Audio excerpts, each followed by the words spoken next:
প্রথমে এই ডিপজলকে বললো কি আপনি একটু নামাজের পরে এলান করে দিয়েন যাতে সবাই একটু বসে।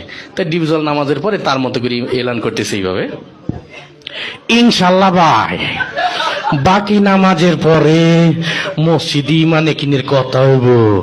ওই মুসল্লি তোরা গলতে ববি, নাইলে কিন্তু সান্ডে মান্ডে ক্লোজ করে দিব, কয়া দিবা লাছি। তো সবাই তো ভয়ে বসে গেছে, সর্বনাশ যেই লোক এলান করছে না বসলে তো খবরই আছে। তারপরে ওই প্রথম যে ইমানের বিষয়টা, কালেমার বিষয়টা দেওয়া হলো মিশা সওদাগরকে, যে আপনি একটু কালেমার বিষয়টা আপনার মতো একটু সাজাই গুছাই বলেন।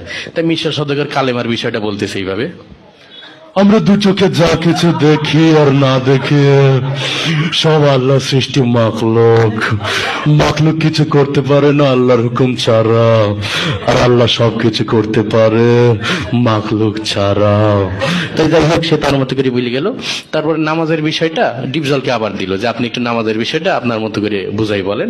তাই ডিপজল নামাজের বয়ানটা করতে সেইভাবে, এই আল্লাহ রাসূল যেমতে যেমতে নামাজ পড়ছে আর সাহাবী গো শিখাইছে অমতেই নামাজ পড়তে হইব, বোঝো নাই মাসলাডা দুধু খা ওই বর্ষাল নামাজ শিখাই দিবি। যাই হোক সে তার মতো করে বললো।